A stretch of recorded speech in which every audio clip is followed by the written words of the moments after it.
நல்ல க்ரீமியா பட் ஹெல்த்தியான பாஸ்தா சாப்பிட போலாமா?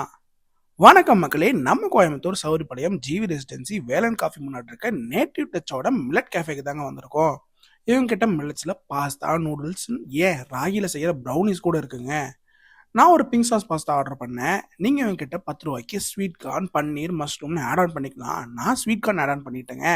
ஒரு பேன்ல பட்டர் ஆட் பண்ணி அதில் ஆனியன், கேப்சிகம், ஸ்வீட் கார்னை போட்டு நல்லா சாட்டே பண்ணி அதில் பிங்க் சாஸை ஆட் பண்ணி நல்லா கலக்கி விட்டு அது கூட ஃபுல் ஃபேட் மில்க் ஆட் பண்ணுறாங்க. நல்லா பாயில் ஆனது ஒரு ராகி எல்போ பாஸ்தாவை சேர்த்து திக்காக க்ரீமி ஆகிற வரைக்கும் குக் பண்ணி மேலே ஆரிகானோ, சில்லி ஃப்ளாக்ஸ் ஆட் பண்ணி சர்வ் பண்ணுறாங்க. ஈவினிங் டைமுக்கு நல்லா சுட சுட க்ரீமியாக சாப்பிட செம்மையாக இருந்துச்சுங்க. பட் பார்த்துங்க, நான் வாயில் சூடு வச்சுக்கிட்டேன், அவ்வளோ ஹாட்டாக இருந்துச்சு. ஆக்சுவலாக எனக்கு பிங்க் சாஸை விட ஒயிட் சாஸ் பாஸ்தா ஒன்று ரொம்ப பிடிச்சிருந்துச்சுங்க. அதை ட்ரை பண்ணி பாருங்க.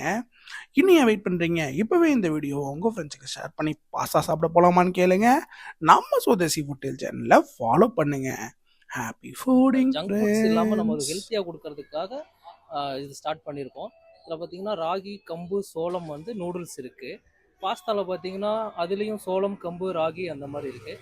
மில்லட் பேன்கேக் அந்த மாதிரி எல்லாமே ஹெல்த்தி ஐட்டம்ஸ் இந்த மாதிரி எல்லாம் கொடுத்துட்ருக்கோம். ப்ரௌனி கூட இருக்குது. ப்ரௌனி எல்லாமே ஹெல்த்தியாக ராகியில் மில்லட்ஸ்லேயே இருக்குங்க. இந்த மாதிரி மில்க் ஷேக்கு, ஹாட் சாக்லேட் எல்லாம் இந்த மாதிரி பண்ணிகிட்டு இருக்கோம்.